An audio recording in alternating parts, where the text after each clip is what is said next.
Trusting what you see. This is commentary from James Brown.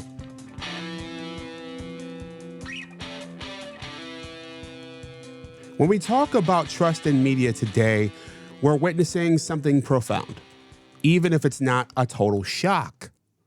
A recent Pew Research survey reveals a transformation that should make us all pause. Republicans and young adults now trust social media almost as much as national news outlets. Let that sink in. Thanks, Elon. The numbers tell a striking story. 37% of Republicans trust social media information compared to 40% for national news. A staggering 30-point trust drop since just 2016, when Donald Trump was elected president. Meanwhile, 52% of under 30s trust social media, nearly matching their total trust in national news. About 56% of them trust it. But here's what's crucial. This isn't just another story about political polarization, although that's clearly part of the story. Democrats, traditionally stalwart supporters of mainstream media, have seen their trust erode from just under 80% in the 1970s to 54% today. This clearly isn't just about Donald Trump, Fox News, or the Daily Wire, though they've certainly benefited.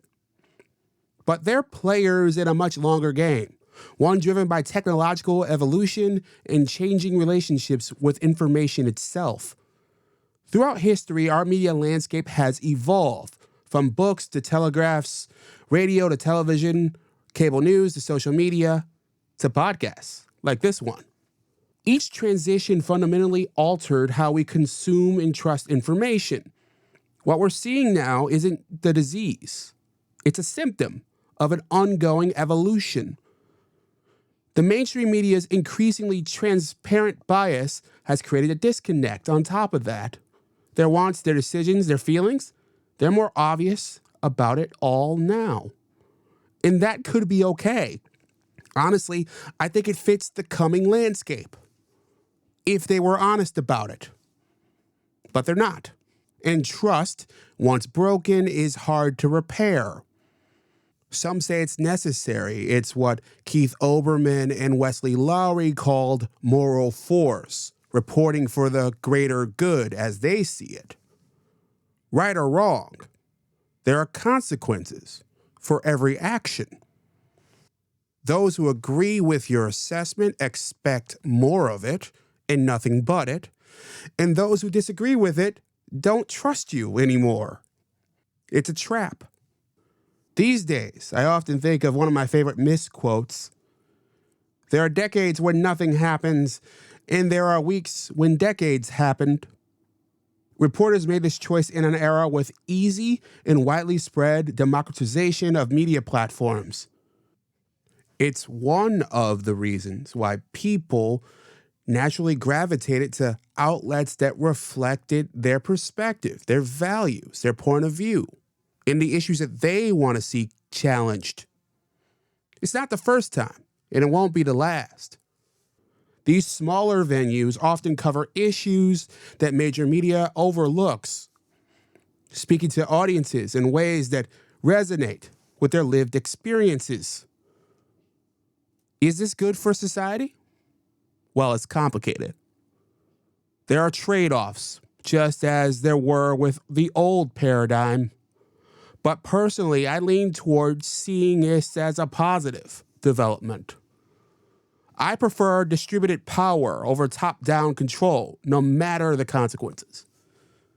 But then again, I'm a crazy guy publishing podcasts and newsletters for a few thousand people monthly.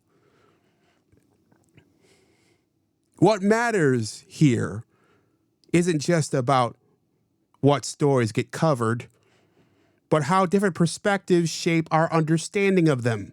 As traditional gatekeepers lose their grip, we're seeing a more diverse, fragmented mediascape emerge. This transition isn't just about changing preferences, it's about how we as a society form our worldviews. If we're getting our facts from drastically different sources, how can we hope to have common ground? The truth is, throughout history, we never really have.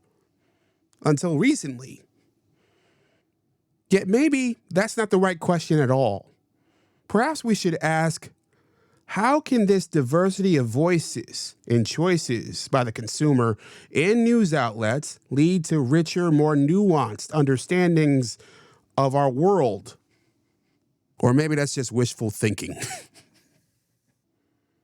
What do you think? Am I far off base here? Is this shift a cause for concern or a natural evolution? Let me know in the comments and support my work at jamesbrowntv.substack.com. On that note, I'm James Brown, and as always, be well.